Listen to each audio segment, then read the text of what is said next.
Gautam Krishna last సీజన్లో ఒక పెద్ద కమెడియన్ అండ్ అశ్వగంధం అనే ఒక ట్యాగ్ ఎక్కువగా ట్రోలింగ్కి గురైన వ్యక్తి మన గౌతమ్ కృష్ణ ఈ సీజన్లో వైల్డ్ కార్డ్ ఎంట్రీ ఇచ్చి తన మార్కుని సెట్ చేసుకున్నాడు. అండ్ ఇంకో ట్విస్ట్ ఏంటంటే 8th వీక్లో ఎలిమినేట్ అవ్వాల్సిన గౌతమ్ కృష్ణని మణికంఠ సేవ్ చేసి వెళ్ళిపోయాడు.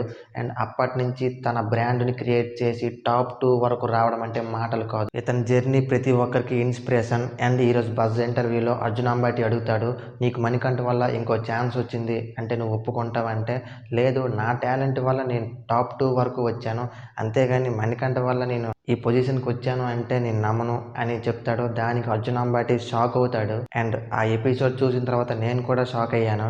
అండ్ లాస్ట్ సీజన్లో శుభశ్రీని, ఈ సీజన్లో యస్మిని లవ్ ట్రాక్ కోసం వాడుకున్నావా అంటే, లేదు జెన్యున్గా నా ఫీలింగ్ చెప్పాను, వాళ్ళు నన్ను యాక్సెప్ట్ చేయలేదు అని బజ్ ఇంటర్వ్యూలో చెప్తాడు. అండ్ ఫైనల్గా నేను చెప్పాలనుకుంది ఏంటంటే, గౌతమ్ కృష్ణ జర్నీ ప్రతి ఒక్కరికి ఒక ఇన్స్పిరేషన్.